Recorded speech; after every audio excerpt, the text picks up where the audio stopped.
Aspectos menores da lei. Por esses princípios de trindade e dualidade, o universo é um trinômio e um binômio ao mesmo tempo. Esses, como vimos, encontram unidade no monismo de suas equivalências. Todo concomitantemente, unidade, dualidade e trindade.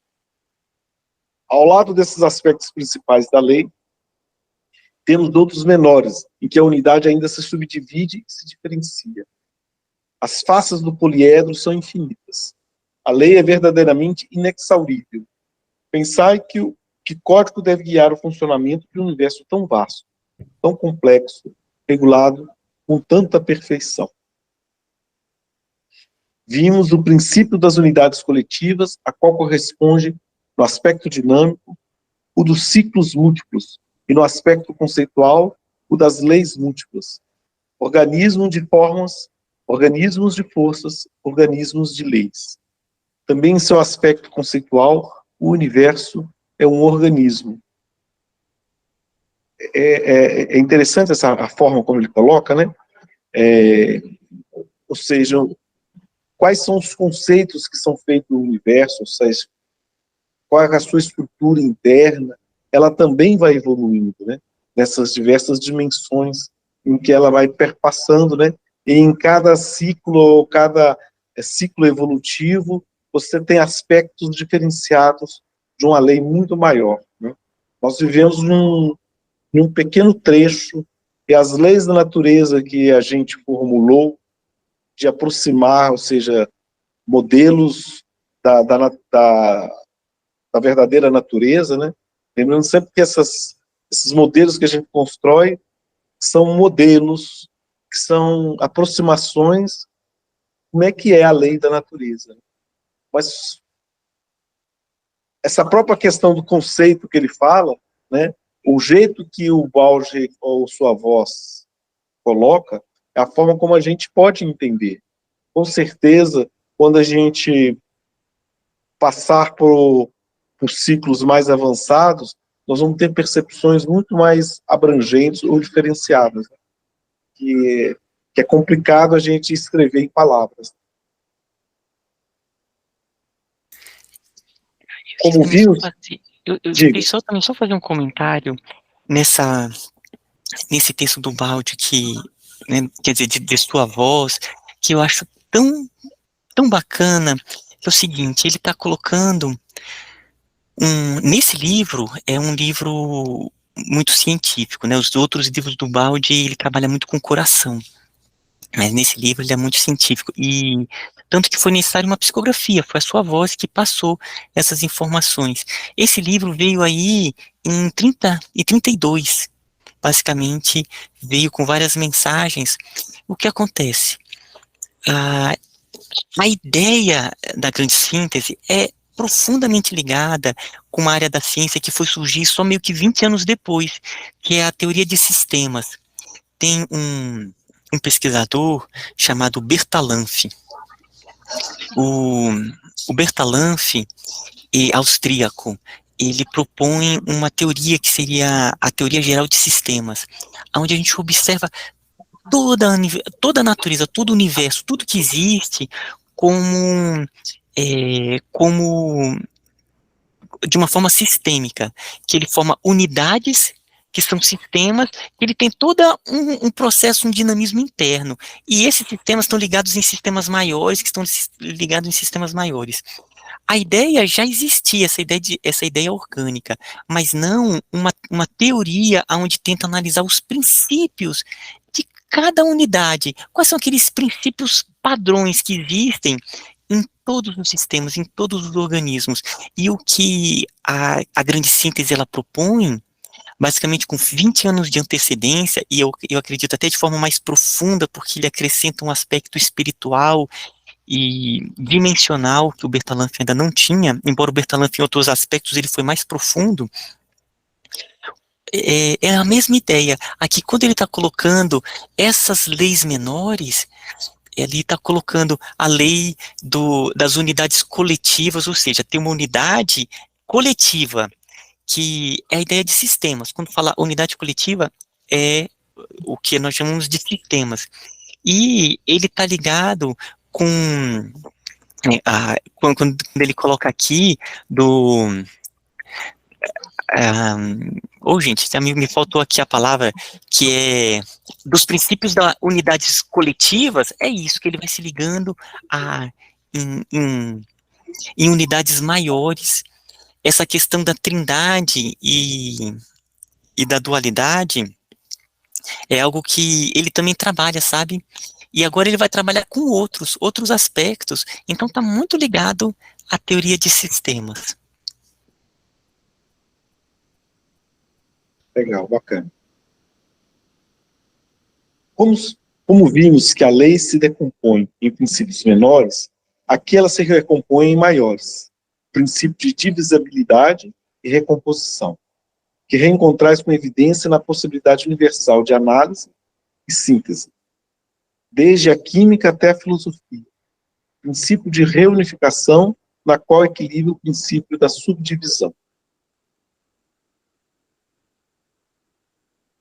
Um princípio que guia a forma, na ascensão evolutiva, oposto ao das unidades coletivas e da recomposição, é o da diferenciação, pela qual a evolução ocorre passando do indistinto ao distinto, do genérico ao específico, ao particular, do homogêneo ao diferenciado.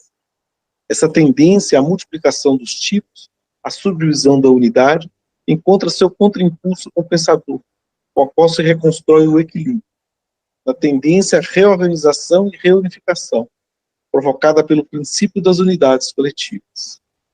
Vitor, deixa eu só fazer uma consideração. Isso na sociedade atual, a gente tem visto isso. Cada vez mais tem acontecido processos de diferenciações em todas as áreas, né? A gente vê na própria ciência, vai criando cada vez mais especificações. E isso, se seguir esse caminho, sem conseguir fazer unificações, sínteses, ela é uma grande perda. É uma grande perda no sentido de que se perde a noção do todo. Então, ao mesmo tempo que se especifica, é necessário formar o quê? Processos de unidades coletivas maiores. Especificar, ele tem uma vantagem no sistema porque ele aumenta a separação, a diferenciação de tarefas, mas se não mantém a unidade, aí ele se perde uma pulverização. Então agora, o que está se acontecendo é o seguinte: na educação, cada vez mais processos colaborativos, está vindo essa tendência, aonde os estudantes, eles estão sendo cada vez mais colocados em situações de trabalharem em projetos, trabalharem com o outro, conseguirem conversar em uma relação, em uma relação social, interpessoal, e conseguir se tornar unidade no coletivo, sabe? Então tem muitos, e eles conseguem agir de formas muito equilibradas. Então está acontecendo cada vez mais isso. Não se tem mais, como antigamente, aquela pessoa que sabe tudo, como era pessoas como antigamente como um Newton, esses grandes pensadores que eram de todas as áreas. E agora não, agora a pessoa, ela sabe um pouco que vai se juntando com outros e vai formando uma unidade, mas uma unidade de muitos e muitas pessoas, sabe? Então, os projetos para acontecer, é projeto com muitos, e é isso que está acontecendo, está se diferenciando, mas está tentando novamente formar unidades coletivas maiores, mais complexas e mais difíceis de serem feitos também, de um potencial absurdamente maior, o potencial dessas estruturas quando elas conseguem se manter unificadas. Mas esse fenômeno da superespecialização, né, que vem ocorrendo, acho que em todas as áreas, né? Eu vou citar aqui a medicina, porque é exatamente o que você está falando. Antigamente, o médico é aquele cara que tratava de tudo, né, no passado, né? De absolutamente tudo era um cara só que cuidava. E aí foram criando as especialidades, dentro das especialidades, as subespecialidades, dentro das subespecialidades, novas especialidades. E por um lado tem isso que você fala, né? Cada vez mais são células que se unem para formar um todo. Mas isso também eu tenho visto que tem segregado um pouco também. Porque cada super especialização vai criando seu nicho e elas vão deixando de conversar com as outras áreas. Então, ao mesmo tempo que pode levar isso que você está falando, pode levar a um distanciamento dessa união. Nossa, completamente. O processo de síntese, ele é urgente de formação de unidades maiores, com metodologias que levem ao conjunto, ao coletivo, porque senão fica pulverizado e aí é terrível, é terrível. É uma... Mesmo assim, dentro da área de medicina, dentro das universidades, por exemplo, você consegue ter clínicas que agregam, que procura ser interdisciplinar, porque você precisa de vários profissionais de áreas diferentes para poder agir num único, né? No caso, um indivíduo. Você pega, estou falando o exemplo da área que eu pertenço, então, você tem um paciente, um indivíduo que está com dor, então você precisa de vários outros profissionais para agir naquele determinado ponto, entendeu? E aí você torna a coisa interdisciplinar, então fica um coletivo, é interessante também. E outra coisa que você falou, que você estava falando, que eu achei também interessante, de uma forma assim bem simples, durante a pandemia, muitas áreas que não eram da tecnologia terminaram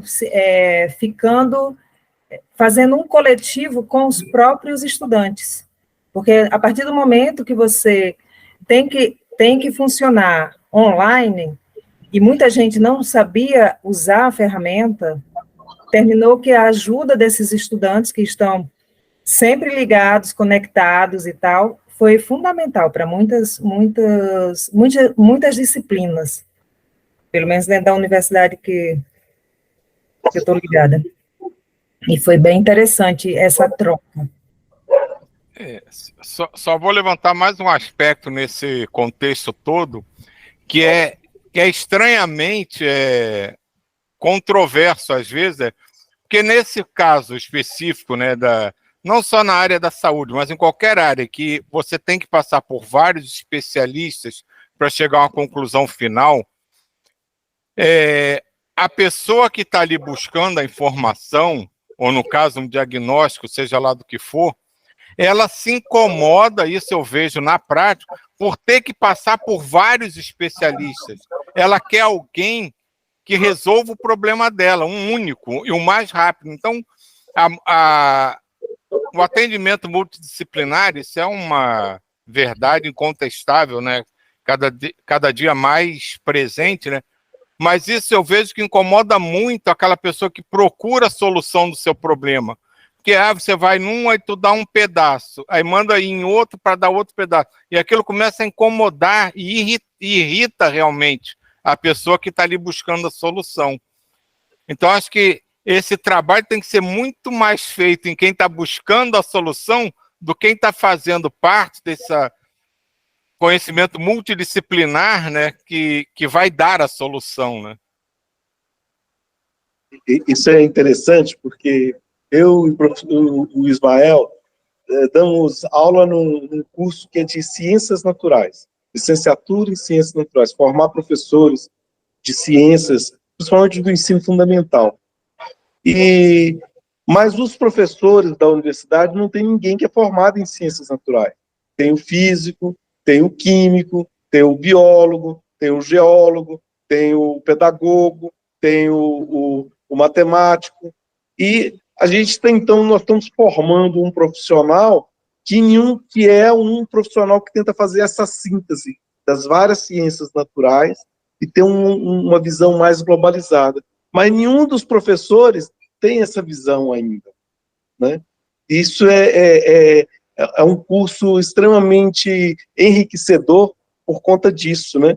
Porque ele tenta buscar formar um profissional que nenhum daqueles formadores tem aquele perfil, né?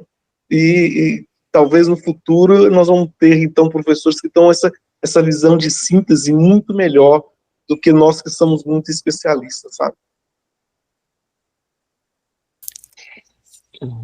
E nessa parte de cada vez mais seguirmos em um processo mais unificado, eu acho que vai ser uma das grandes forças do terceiro milênio, que é esse esse ponto agora de começar a cuidar do que é nosso, né, do planeta Terra, e isso vai trazer um processo de unificação maior e de síntese. A gente vê que, sim, pelo menos ali o século 17, 18, 19 e 20, foi período de extrema, cada vez mais especialização, pulverização e desconexão mesmo. Foi bem esse ponto que o Silvio colocou, de certa maneira aconteceu o maior conhecimento de partes específicas, mas não conseguindo interligar. E agora parece que está surgindo aquela necessidade de, opa, vamos começar agora reconectar e formar unidades maiores. E estamos vendo em todas as áreas aquela ânsia de buscar sínteses maiores, formação de unidades que sejam de fato eficientes, que estejam próximos à própria harmonia da natureza, sabe? Então, acho que vai ser, esses próximos séculos, a gente vai crescer muito em formas de organização que trabalham com uma facilidade de troca de informações, de compartilhamento, de metodologias colaborativas. Vai ficar muito forte agora as metodologias colaborativas, sabe? Usando as próprias ferramentas para trabalhar cada vez mais de uma maneira que seja conjunta. Então, acho que isso vai ser aí pelos próximos séculos um crescimento muito grande nessa parte de unificação e síntese, inclusive com a própria unificação no planeta, mas em bases harmônicas, né? A gente está conduzindo, existem forças querendo ligar uma unificação, uma globalização do ponto de vista econômico, mas a gente sabe que também está acontecendo todo um trabalho espiritual no planeta que vai trazer uma unificação de fato mesmo pelos corações, com o planeta Terra, sabe, como um todo. Tem uma outra coisa que eu acho que... desculpa, pode falar, Ana. Não, pode. Eu só estava refletindo que essa especialização de cada um traz uma oportunidade para a gente também de autonomia, né? Porque se eu procuro um especialista, eu sou a única que conheço meu organismo, né? Então, se eu procuro um especialista, eu junto o que aquele especialista trouxe para mim, para a minha sopa ali, e se eu estiver atenta, eu vou resolver a questão com mais aquela informação e não entregar para o especialista, né, o meu pedacinho e dizer conserte aí para mim e trazer de volta. Eu vejo como uma grande oportunidade, isso em todas as questões, né, na escolha profissional, na escolha da alimentação, na escolha de saúde, eu vejo como uma oportunidade. A questão que eu ia falar era só que quando você amplia essa troca de informações, né, quando você quebra, por exemplo, as barreiras das patentes, por exemplo, a ciência avança muito, né, porque hoje ainda a gente vê a ciência sendo vendida, né, e a gente viu que você trabalhar colaborativamente, você conseguiu chegar em 1 ano a uma vacina para uma epidemia, para uma pandemia. E as pessoas que não acreditam, porque levou não sei quantos anos para ter a vacina do sarampo, tá? Mas hoje nós temos tecnologia, nós temos avanços, e outra coisa que a gente tem bastante são pessoas que estão trabalhando, cientistas que estão trabalhando intensamente, em todas as áreas, mas de uma forma muito individualizada, digamos assim, não tão individualizada o indivíduo só, não, porque quem faz ciência não trabalha sozinho, mas as patentes, né, das empresas, é muito forte ainda. E essa quebra, eu vejo que há uma tendência a trabalhar de forma mais colaborativa.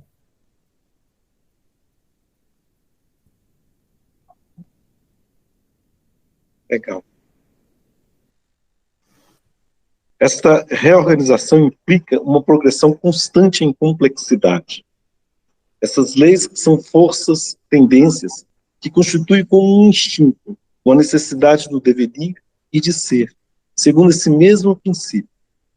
Muitas vezes, elas se acasalam pelos contrários, balanceando-se, assim, em perfeito equilíbrio. Outro princípio que a lei de evolução implica é a da relatividade, já que só o relativo pode evoluir.